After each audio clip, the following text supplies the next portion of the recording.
All right, good morning, everyone. My name is Megan Highfield, and I'm the Assistant Director of Special Services for the MSD of Wayne Township. Welcome to the Breaking Down Barriers Fall Symposium presented by the Indiana Council for Exceptional Children. Thank you for joining us today. This session will be recorded to share out after the conclusion of the symposium. We're hopeful that you will walk away with valuable information that will help you in your role supporting staff, students, and the entire school community. Before we begin, I just wanted to make you aware that questions should be entered into the Q&A section. I will answer those questions throughout the presentation or present those to Dr. Van Horn. At the end of this session, we'll allow the presenter more time to answer as many questions as possible. Sessions will be recorded and shared after the symposium has ended, so keep an eye out for an email from the Indiana Council of Exceptional Children. At the end of today's symposium, you'll be asked to complete an exit ticket. We invite you to provide feedback, which was a valuable gift to us. I am pleased to introduce Dr. George Van Horn. Dr. Van Horn recently retired as the Director of Special Education for the Bartholomew Special Services Cooperative in Columbus, Indiana. George completed both his Bachelor of Science and Master of Science degrees at the University of Dayton. He received his Doctor of Education degree from Indiana University with a concentration in the areas of school administration and special education. He has been a teacher of students with emotional disabilities for Montgomery County Public Schools in Dayton, Ohio. In addition, he has served as a principal, school superintendent, and director of special education in several public school districts in the Midwest. George has also been an adjunct faculty member at Indiana University, Purdue University, Columbus, Manhattan College in New York, and Northern Illinois University. He has consulted with school districts throughout the country in the areas of positive behavior interventions and supports, universal design for learning, and inclusion. Please welcome Dr. George Van Horn. Well, hello, and thank you for having me. I want to add a couple things to that, not to brag, but to really highlight the importance of the Council for Exceptional Children in my career. I've been a member of CEC for a long time, probably before many of you were born, I think since about 1980, and have been a very active member in Indiana CEC since I've been in the state, which has been quite a number of years. So I will tell you that CEC, and particularly Indiana CEC, is a great organization for your not only your professional growth, but expanding your professional network. I have met great friends and great colleagues that I've learned a ton of information from. So I encourage you to stay active in Indiana CEC. Before I get started, I also like to say that everything I've learned about Universal Design for Learning comes from CAST. And CAST originally started with Ann Myers and David Rose, and they created the framework Universal Design for Learning. And I've had the opportunity to work with them since about 2001. The other thing I'd like to share is Bartholomew Consolidated School Corporation. If you're looking for a school district in Indiana that utilizes this framework effectively, I would say that would be the district to touch base with. And I also would suggest Rhonda Laswell is one of the Universal Design for Learning district coordinators, and Tina Green is the other district coordinator. They helped me put together this PowerPoint, and they are great sources of information and contact. So again, if you're looking to see it in action, I would suggest contacting Rhonda Laswell at Bartholomew Consolidated School Corporation. So with that said, UDL is about what you believe. And if you stop and think about it, many times you'll have great ideas and you'll share them with your colleagues, and your colleagues are like, yeah, no, I'm not doing that. And we try to sort of force train staff on different kinds of things without beginning the conversation with, what do you believe? Because that's really, really crucial. So the goals for today are to develop a basic understanding of the why UDL, looking at the three principles of UDL, and recognizing the three networks of the brain associated with learning, because this framework is based on brain research that Dr. Rose had conducted, as well as many others since then. And then to also gain an understanding of some basic strategies for UDL journey. And it's important to note that you can't do it all, but you can begin and you can start out. So the goal, and I hope your classroom doesn't look like the one on the left, but I can be honest with you and tell you that I've been to many classrooms that still look like that. So our goal is to move from that teacher directed lecture kind of concept to the classroom on the right, where you see students working individually, in pairs, in small groups. What I like to highlight about this is because many people get confused about universal design for learning and think it's all about technology. It is not about technology. Technology is simply another tool, another strategy that we use to help create more options and break down barriers. And as you can see in this picture of this elementary classroom, there's a computer sitting there and no one's using it. So again, student choice becomes very important as you move toward that goal. The one thing that is universal is variability. And when I talk to teachers in July or June, they already know the various types of students that are going to be in their classrooms. They may not know their name, but they do know they're going to have great readers and not so great readers, and kids who love math and kids who hate math, and super duper well-behaved kids and super duper not so well-behaved kids. So as you're thinking about that, and I know we've already started the school year, but as you're thinking about that with your classroom, you can start to plan your learning environment, your classroom, and look at the different options, because you already know, unless maybe you're a first year teacher, but then you student taught and you saw the variability in rooms, you already know you're going to have a whole different all different kinds of students. So UDL helps you begin the planning process with that variability. Clayton Christensen, in a book called Disrupting Class, had several good points, and one of them is my absolute favorite. But few reforms address the root cause of students' inability to learn. Many of the reforms we do, or will select a strategy, or and I'm just going to pull off the top of my head, Orton Gillingham, great strategy for some students, not so great for other students. So we can't assume that what we choose works for everyone. And my favorite comment from this book is the second bullet point, where if we acknowledge that all children learn differently, then the way schooling is currently arranged in a monolithic batch mode system where all students are taught the same things on the same day in the same way, we won't ever allow us to educate children in our customized way. And I don't typically read slides, but I just love the piece of that bullet point that talks about a monolithic batch mode system. The first time I saw that, I thought, what in the world is a monolithic batch mode system? Well, what it is one size fits all. And we expect students to be successful in a one size fits all system. And I think most of us know in our heart, even though, again, go back to our beliefs about teaching, that that's correct, that we can't do things one way. So if you're really going to change a system, then you really need to look at a systemic view. And many people think when they hear the word systemic, they're talking about the district or the state or the federal government or the world. Well, your classroom is your system.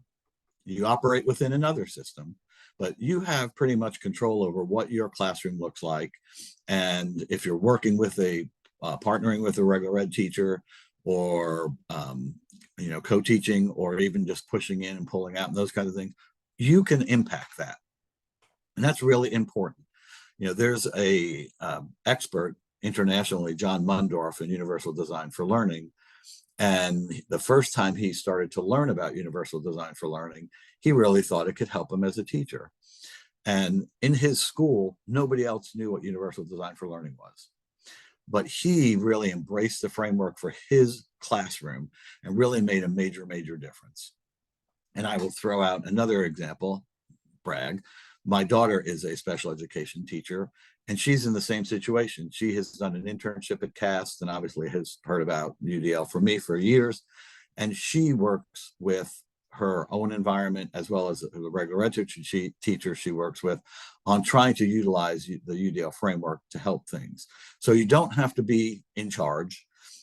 You can make some difference in your classroom for your students. An example of what happens in schools with reforms is technology. we were crammed with computers into existing classrooms and models, and we did what we knew what to do. How am I going to use this computer to do what I've been doing?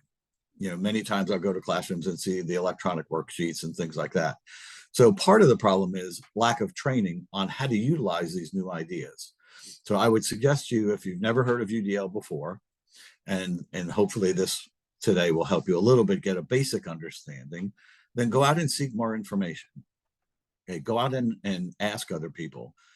There's a UDL chat that's on, it's not Twitter anymore, X, on Wednesday evenings that you can pick up information. So there's lots of different areas you can go to, or places you can go to find information.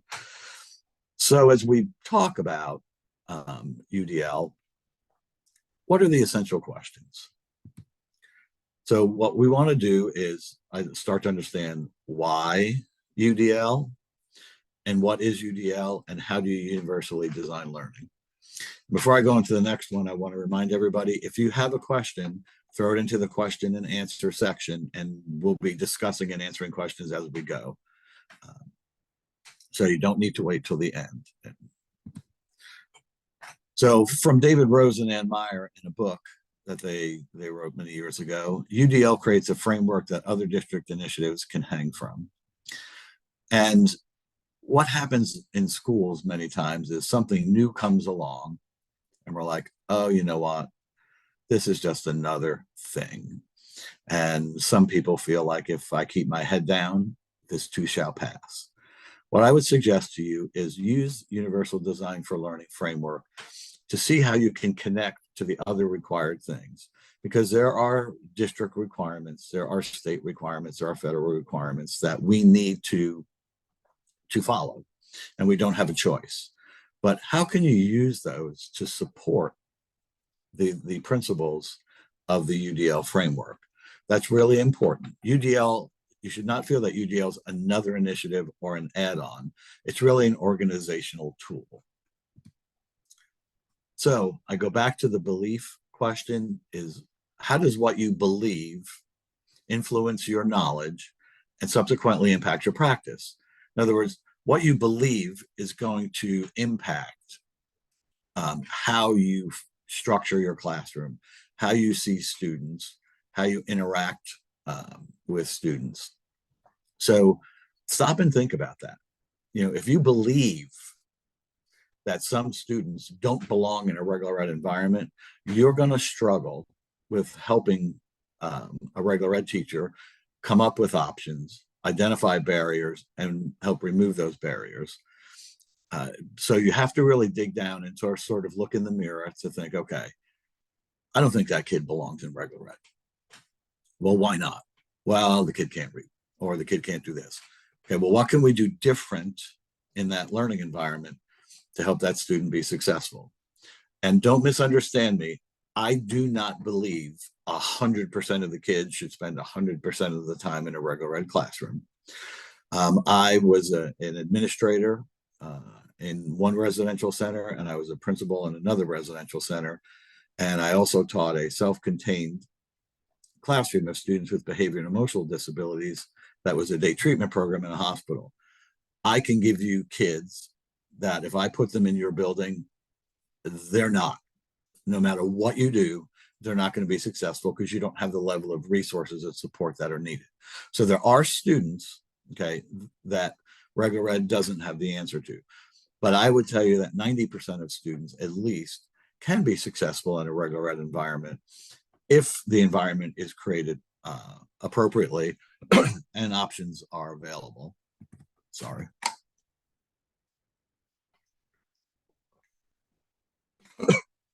This is probably the biggest shift in beliefs, is that we need to move from the individual to all. Currently, we say, well, that student can't do this, or that student doesn't belong in that environment, or that student to this, and the student is the issue. Well, if we really step back and look at objectively, the curriculum, as defined by this slide of goals, instruction, materials, and assessment, that's usually where the barrier is. So if we stop focusing on the student and when I say that, I don't mean ignore the student. Obviously, you look at what the issues are with the student and then go to the question of, do we have proper goals for this student? Are we instructing in the right manner? Are the materials appropriate for the student? How are we assessing the student? And we're going to talk a bit more about each of these in a minute, but this is the first belief piece that is vital if you're going to be successfully using the UDL framework for your learning environment, is shifting away from blame the student and shifting to blame us. It's our fault. And people don't like when I say that, but you know what? I'm an educator, and it wasn't easy for me to all of a sudden go, well, George, you're not doing that right. And because I'm like, well, yes, I was. The kid just did it wrong. So it took a while for me to make that shift. And it takes many teachers that way. So looking at why UDL and developing a basic understanding is one of the things that I discovered and we discovered in Bartholomew Consolidated School Corporation, is that people were working hard using research-based practices and materials and methodology. And we were making some progress, but not great progress. And as we sat down and started to think about it, we're like, what are we doing? You know, we're doing something, we're missing something. We're missing something because everyone's working hard. Everyone cares about the kids. People are trying, but something's out of whack. Well, what we found were all those things are what we determined were random acts of improvement, not meaningless or not intentionally not effective. Again, everyone was working hard and trying good things, but there were random acts of improvement. And the question was, how do we bring those together? And this slide shows those random acts or those smaller arrows. Somehow we had to get those smaller arrows into the big arrow so that everybody was moving in the same direction. The example I like to use with this is, I don't know if you know what crew is, you know, where they get in those cool boats and have like, I don't know how many guys, 10 or 15, not passengers, participants. And for them to be successful, they can't it's nice they're in the same boat, but if they don't row in unison, the boat's not really going anywhere fast. So same thing, think about that. Is everyone says, oh, this is a great idea, but we're going to keep doing what we're doing. You got to get in the boat, and then you have to bring everyone together so that we're working in unison, and we're sharing and we're talking, and we're accepting feedback, and we're continuing to learn. So really trying to bring together the great work we do, but really just connecting it more. So a why that we think of is, and many of you may have seen this cartoon, but the person in the wheelchair said, could you please shovel the ramp? And the person shoveling says, well, these other kids are waiting to use the stairs. When I get through shoveling them, then I'll clear the ramp for you. And then the person in the wheelchair says, but if you shovel the ramp, we could all get in. And when you think about your learning environment, a lot of times we think about, well, only this student needs this accommodation or this modification, or I can use this strategy. The other kids need this. Well, many times, if you just make available to all students what you would make available to that one, what you'll find is more students will be successful and they'll all be able to get in. So some examples, and these are really basic, you know, closed captioning, automatic doors, curb cuts.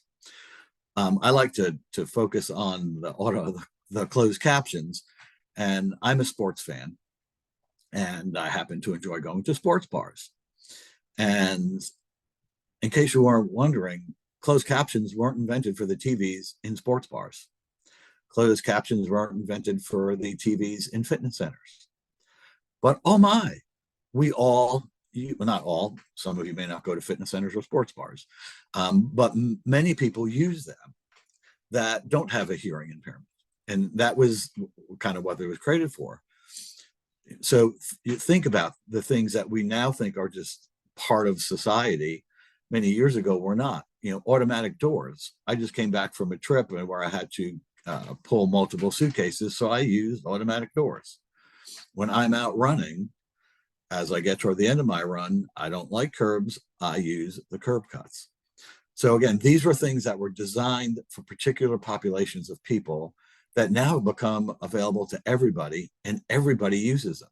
Well, think about the strategies in your classroom that you designed for particular people, and how can you make those available to all students, and will all students benefit? And no, it's not unfair. Okay? It's not unfair for me to read the closed captions in a sports bar. It's not unfair to me to go through automatic doors or use curb cuts. So it's not unfair for a student to use an audiobook. Okay, so keep that in mind.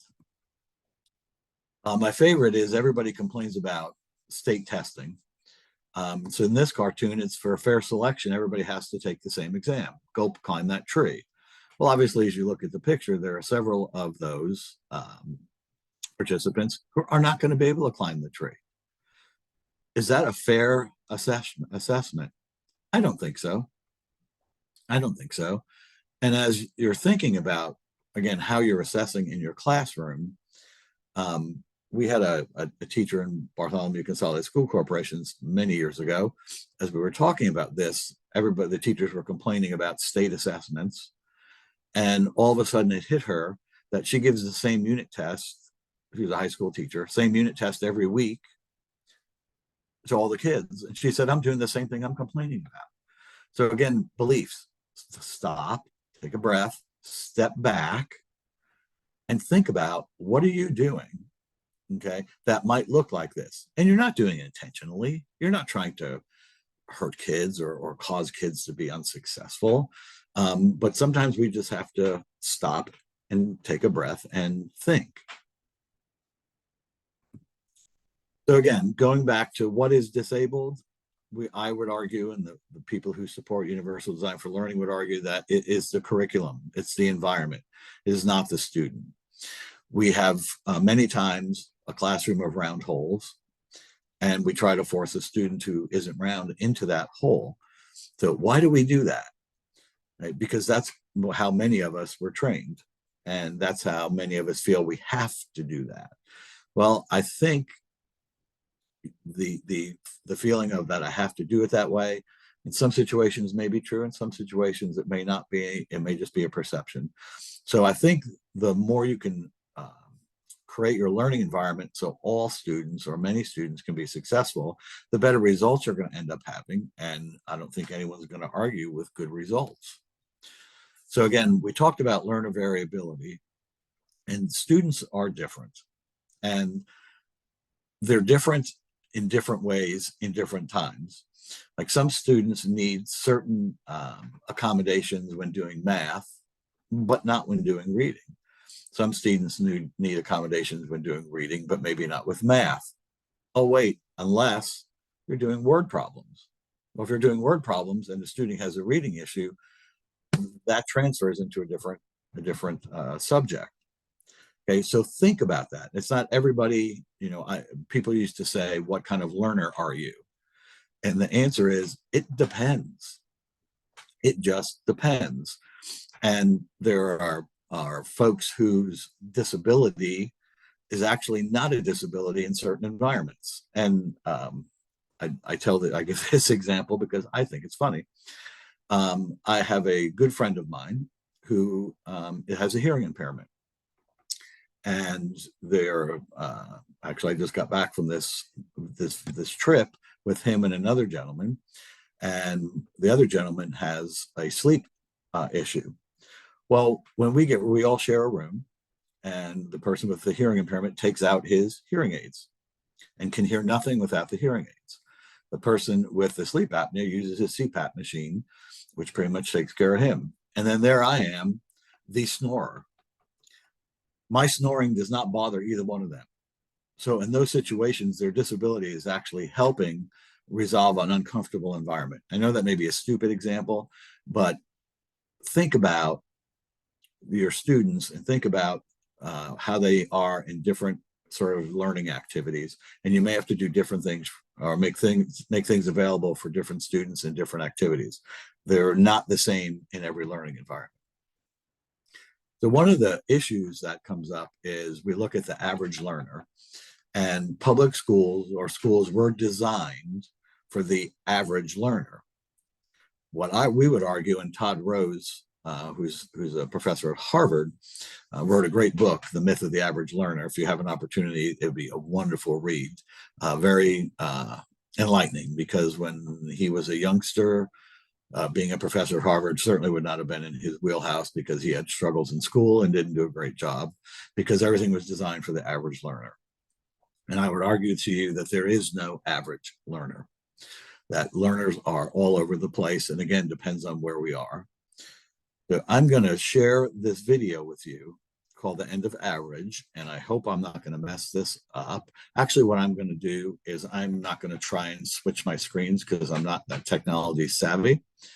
I am going to click on this, and I apologize, you'll have to watch a couple ads. So anyway, we're going to listen to this video here.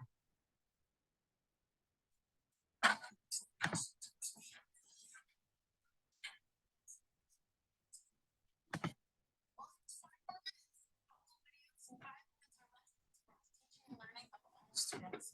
I'm your host, Jelly Moore, and this episode is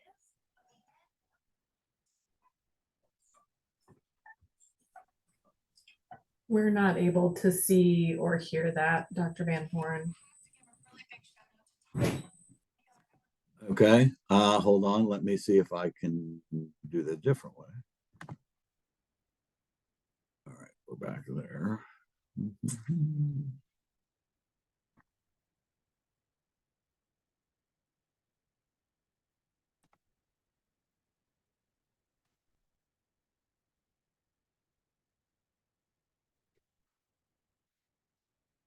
We practiced this and had it. I think you're going to have to share your other screen. Yeah, I'm trying. I said technology is not my specialty.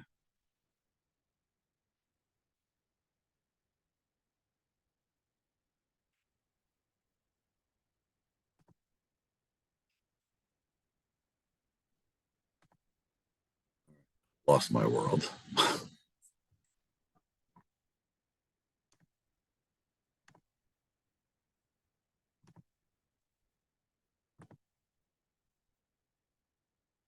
Can you see it now? Yes, we can see it now. All right. We're going to cross my fingers and hope you can hear it.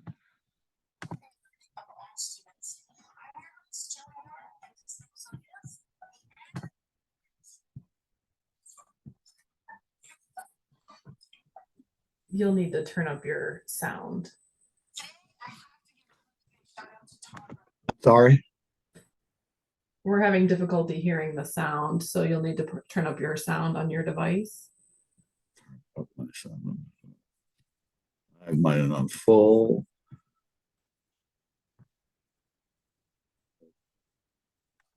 All right, let's see if we go for 3. Because our episode is based around a story that he tells in his book, The End of Average. Go buy this book, go read this book.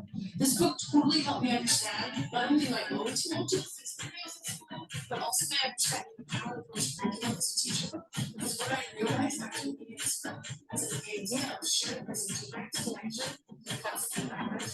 I don't know if I explain. However, that's what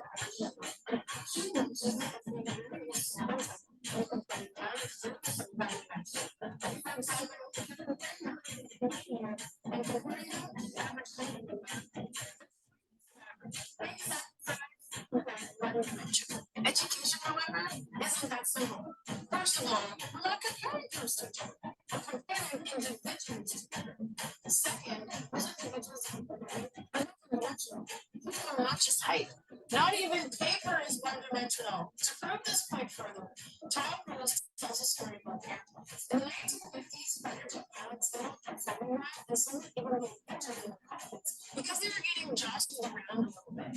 They weren't able to reach for the controls effectively to help them make those split-second decisions needed to operate a plane that's flying like a billion miles an hour. Something just had to be done. So a very smart Air Force researcher went and found 4,000 pilots and took their measurements. The length of their arms and their legs, the width of their hips and their shoulders, 10 dimensions in total, to try and use that data to design a better cockpit for the pilots. Now, in the age of standardization, we could simply just average these measurements and design a perfectly standardized plane. Most people are average, right? Now, you tell me, how many of those 4,000 pilots do you think would fit into an average plane?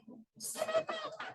Zero, none, nada. Not one of those pilots could fit because not one of those 4,000 pilots had the exact combination of all the measurements in every dimension. The average plane was being designed for a mythical grade pilot. Now, another solution might be to use those measurements and design custom-made individualized planes for every pilot. That would totally work. It just might not be what's cost-effective. Okay, so what do we do? One individualized plane for every pilot won't work, and one standardized plane for all pilots also isn't working. Is there another option? Well, that very smart researcher realized the solution. It wasn't the average measurements of the dimensions that was needed to design the plane. It was the range of the engine.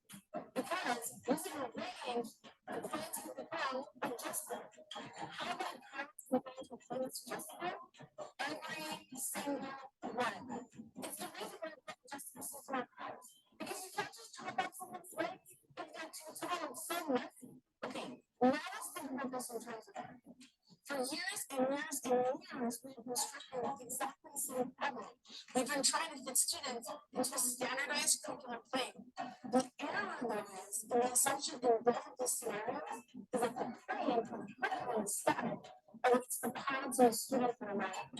The reality is that no one actually does. We've designed curriculum for mythical grade students based on patterns of multi-dimensional curriculum.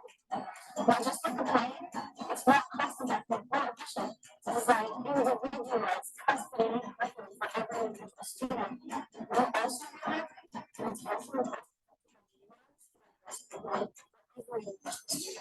is quite different.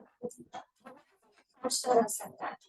What if we stop looking at the average and instead start to look at the range of dimensions?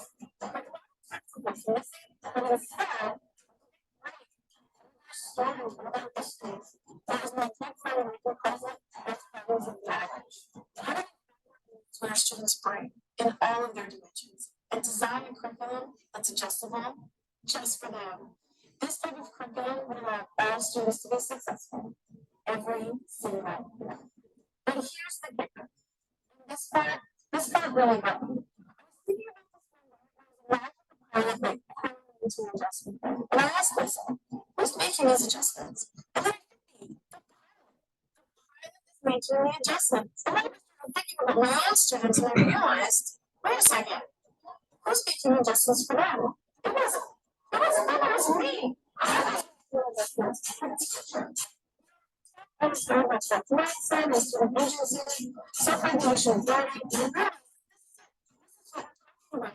How do we teach students to make the adjustments that they need so that they can fly the plane? We have been so focused on trying to take this to the plane that we've totally forgotten that simulates the plane.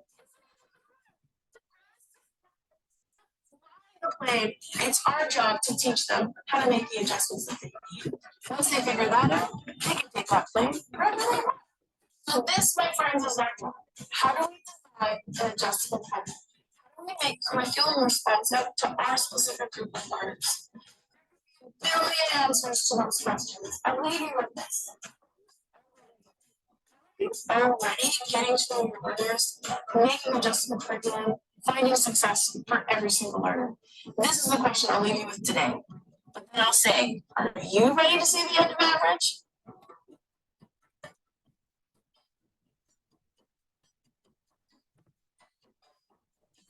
Dr. Van Horn, the audio was very muffled, so I did let everyone know that I sent a link to that video as well in the chat so that people can go back and view that. It was just difficult to hear and I'm unsure why.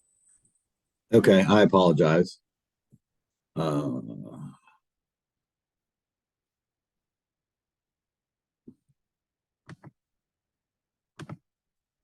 apologize for that. Oh,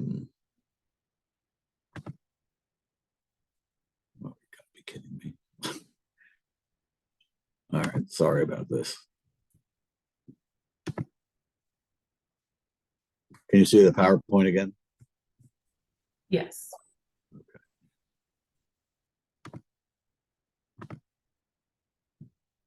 Okay. And Megan, are you monitoring the questions in the chat? Yes, I am. Okay. All right. So just to summarize, and I apologize. Again, I'm not a virtual presenter expert by any stretch of the imagination, as you can tell. And I also have to share with you that obviously this presentation is not universally designed. It's sort of one size fits all. So it's not a great example of practice. But in the video, the message was for the research that was done was around pilots and how the plane design was for the average pilot. Well, the problem was there was no average pilot. Some were tall, some were shorter, some were this. And in the end, how did they come up with a way to do this? You know, the one way was to design individual planes for all pilots, just like designing individual plans for every single kid who goes to school. Probably not very cost effective or going to happen. So they developed a adjustable cockpit where the pilot could adjust the cockpit, just like you adjust the car seat in your car. You know, I'm not a big guy, so a tall person, so I need to be up a little closer. But if I was 6'7", I'd have to have my seat back. So and making our learning environments and the way we teach and the way we assess have those ranges and have those availability. And the important piece is the person who decides on like where my car seat is me. And so we have to get to the notion that we have to teach students how to make those decisions about selecting options and strategies that are most effective for them. So involving the students is crucial. So what is UDL? And I think I have to hurry up. The UDL is based on the 3 brain networks. You have the strategic network, which is the how, the affective network, which is the why, and the recognition network, which is the what. So again, going back at a glance, you have various pieces in your classroom. And the key is to have, and you can't have a million options, but you could have several options and allow students to make those choices. So this is the big picture of UDL. And what I will tell you is my work in Bartholomew Consolidated School Corporation, the first 3 years we talked about and began utilizing UDL as a framework, we only focused on the top row, the 3 principles: multiple means of engagement, multiple means of representation, and multiple means of action and expression. Okay. And then jumping to the bottom of this slide where it says goal expert learners. Okay. We kept that in our brains. We wanted learners who were purposeful and motivated. So that was an engagement piece. Who were resourceful and knowledgeable. We wanted them to be able to go find information and get information, and then strategic and goal directed. They needed to be able to share their learning in the way that was most effective for them. So if you're brand new to UDL, what I will tell you is forget about these 9 principles and just simply think about, how am I going to engage these students? Why? I have to help them understand why this is important. And again, prior knowledge comes into that, and backgrounds and culture and all those things, but why? The principle of representation, the what of learning is, how are you going to present this information? Do you present it in one way? Do you let students work independently? Do you let them utilize the computer? Do you let them work in small groups? Do you have to directly instruct some students? The answer to that is probably yes. Those are all variables. Action and expression is, how are you measuring or gaining, or how are you getting an understanding of what the students have learned? And that's usually the most difficult one for us to face, because we feel like we have to give the same assessment to all students. And what I'll tell you is that's not true. We're trying to find out what they learn. Example I would give you is, we had a student who's many, many years ago when I was in Warsaw, who was taking a physiology class, and the teacher, gave a written exam, and this student did terrible on it. But when we talked to the teacher and said, is there a way we can utilize pictures or the skeleton hanging in your classroom to find out what this person knows? And he was like, yeah, I guess so. And the student knew all the answers to the questions by utilizing hands-on approach of assessing learning. So think about different ways you can assess the learning. So some strategies you think about then as you move forward is you want to provide options, as you're looking at engagement. Probably in my mind, the biggest one is recruiting interest. Okay, you've got to have the students interested in what you're talking about. If they are not, they're not going to learn. That's very simple. Just like right now, if there are a bunch of you on this presentation and you're like, well, this really is boring and this is stupid, I'm not getting your interest, you're probably not taking anything away. So think about how you can engage students in recruiting their interest. And again, how you can hook me is different than how you can hook somebody else. So not everyone is engaged in the same manner. And then you can utilize these 9 guidelines as a way of structuring or thinking about engagement and representation and action and expression. So when we look at goals, what we have to be careful of is putting more than one skill or content in a goal. For example, this one says compare and contrast. So which are you measuring? The comparing or the contrasting? So you can't measure 2 skills or 2 content areas in one goal. They have to be separate. So when you think about what's your goal for this lesson, okay, it really has to be focused on one thing. Okay, and you also should not include how, like comparing and contrast the author's presentation in a 5-sentence paragraph. Okay, again, that limits the options. There's no other option. You have to use a 5-sentence written paragraph. You can't do an audio paragraph. You can't do visuals, those kinds of things. So be very careful about that and make sure your goal is posted and that it's in student language and students understand what the learning outcome is for today. And again, that helps connect back to their prior knowledge and their engagement. And as we look at engagement, again, it's a matter of motivating and getting people excited to learn. And that is probably the most difficult thing for me anyway, of trying to figure out how do I engage these people? Because you may be excited about, like today, I'm excited about what I'm talking about. If I've not been able to engage you and you're not excited about learning this, you probably won't. So again, think about different ways to motivate and bring in students. So as you look at the representation piece, and I've talked a little bit about this, what are the different ways you're going to present things? What are the options you're going to make available? And if you have students who aren't getting it, don't blame the student. Stop and think about what are the barriers in this learning environment or in my presentation, my strategies that I need to figure out other options for, or how do I remove some of those barriers? Because again, students learn in different ways. They respond in different ways. The last piece, action and expression, again, is how do you have students share with you what they know? And in many cases, we feel like it has to be the same for all, and it really does not have to be the same for all. So think about the options you can offer.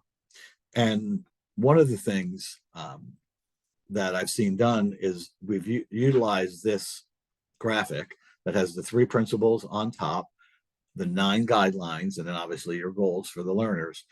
And had some teachers have taken this and have gone back to their classrooms and learning environment and spent some time and said, okay, under principle of multiple means of engagement, what options do I have for recruiting interest? What options do I have for sustaining effort and persistence? And I've kind of used this as a planning tool or a self-assessment tool and kind of looking at their learning environment and trying to look at it objectively so that they can expand the options they have available with students and help folks access those things. And again, student choice is a big part of it, because just because you think this is a great option for a student doesn't mean the student thinks that's a great option. Okay, and again, try to focus on what students can do as opposed to can't do, and see if you can use that to build on those. So I kind of zipped up a little faster than I thought. I wanted to leave about 15 minutes in case there were questions. And I think that's all I got. I see some things in the chat. I don't know. I did go ahead and put the link to your presentation, Dr. Van Horn, in the chat. I appreciate all the information that you've shared today. If anyone has questions, you can feel free to put that in the question and answer box, and I'll be happy to share those out. I am going to also go ahead and put the PGP link in the chat as well. So be sure to fill that out so that you have get information for attending the session today. Thank you so much for joining us, and I'm going to leave a little time for questions. And again, I just want to remind you, if you're looking for additional resources, cast.org would be the first place I would go. Then there's another place, it's UDL-IRN, it's Universal Design for Learning Implementation Research Network. Again, and also a great place. And if you're looking for practical application or implementation, I would suggest contacting Rhonda Laswell at Bartholomew Consolidated School Corporation. And I can say her email address is LASW, 2 L's or 1 L. Sorry, it's actually, I'll give you Tina Green's since I know her, is GREENET at bcsc.k12.in.us.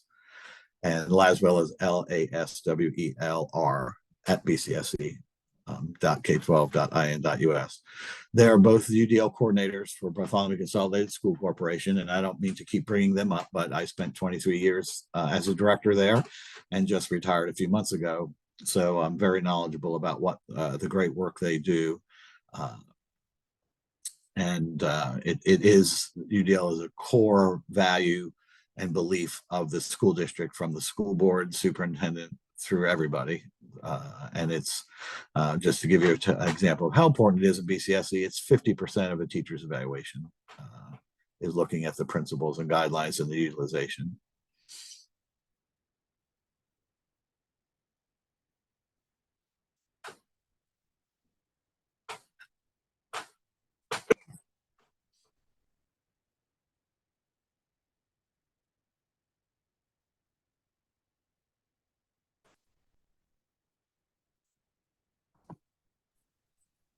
Rebecca just shared, thanks for sharing your presentation and your encouragement to keep learning. If there aren't any additional questions, we'll go ahead and end for today. Thank you so much for joining us. Thank you, Dr. Van Horn, for presenting, and enjoy the rest of the Breaking Down Barriers Fall Symposium today. Thank you.